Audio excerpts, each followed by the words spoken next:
মেয়ের মাকে তুলে নিয়ে যেতে চাইছেন ছেলের বাবা। এই নিয়ে এলাকায় হট্টগোল শুরু হয়েছে। আমরা এই ঘটনার নেপথ্যে আরো কোনো ঘটনা রয়েছে কিনা তা জানার চেষ্টা করব তাদের কাছ থেকে। চলুন আমরা শুরুতেই শুনুন, আপনি আপনার মেয়ে তো? জি। হ্যাঁ, বিষয়টা আসলে কি হয়েছে আমাদের একটু খুলে বলুন। আরে ছাড়েন না কেন, আপনি হাতটা ছাড়েন না। কি অবস্থা! আমার মাইয়া যখন বিয়ে দেয় উনার পোলার সঙ্গে, আমার তো স্বামী নাই, টাকা পয়সা অনেক দাবি করছে। আমি তারপরে বলছি যে আমার যেটুকু জমি জায়গা আছে বিক্রি করে আমি 3 লাখ টাকা দিব। আচ্ছা সেটা তো সময় লাগবো না। এখন উনি বলতেছে কোনো কথাই শুনো না, টাকা পয়সা ওনারা চায় না। এখন আমার বিয়ে করতে চাই, এটা কোনো কথা? বিয়ে হয়ে আমার বিয়ে করবো এক বাড়িতে, মা মেয়ে কিভাবে থাকবো? উনার কি মাথার সমস্যা নাকি? আমি কিছুই বুঝতেছি না। আমার মাথা কোনো সমস্যা নেই, আমার মাথা ঠিক আছে, আমার আচ্ছা, মাথা আচ্ছা, ঠিক আছে। আমি আপনার কাছেই জানতে চাইবো আসলে কেন আপনার মাথায় এত ব্যাঠিক হয়েছে।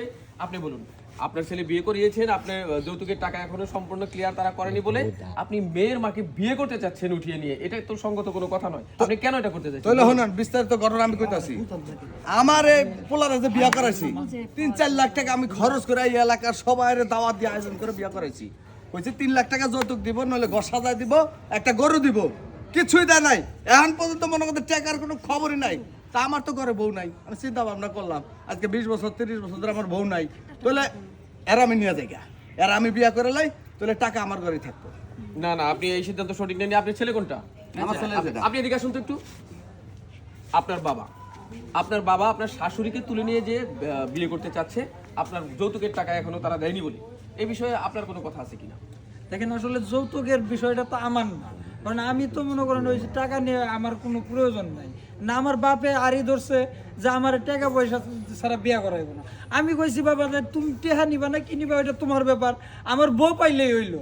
তো আমি বিয়া করছি, না আমার বউ নিয়ে তো আমি সুখাইছিলাম, কিন্তু মাঝখানে যে আমার বাপে এই যে কোন থেকে পেঁচ লাগাইছে, এখানে যৌতুকের টেহা দিব কি না না দিব, কি কথা হয়েছে না হয়েছে, এরা ময় মুরব্বী কি কইছে, এটা তো আমরা শুনি নাই।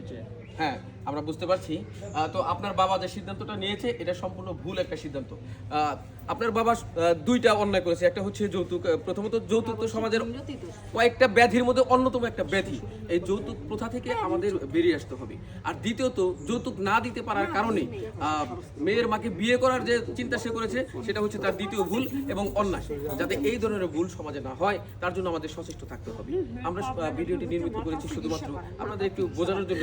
সমাজে অনেক সময় আজও বিভিন্ন ঘটনা ঘটে থাকে, তবে সেই ঘটনা যদি আমাদের সমাজ গঠনের পক্ষে বিপক্ষে হয় তাহলে কিন্তু আমরা সেটা অবশ্যই সাপোর্ট করব না। আমরা সমাজকে আরো উন্নত করার জন্য চেষ্টা করব। পরবর্তী ভিডিও নিয়ে আপনাদের সামনে হাজির হব। আমাদের চ্যানেলের সাথে থাকবেন। আমাদের তৈরিকৃত ভিডিওর উপরে আপনারা মতামত দিবেন কমেন্টের মাধ্যমে, তাহলে আমরা উপকৃত হব। ধন্যবাদ।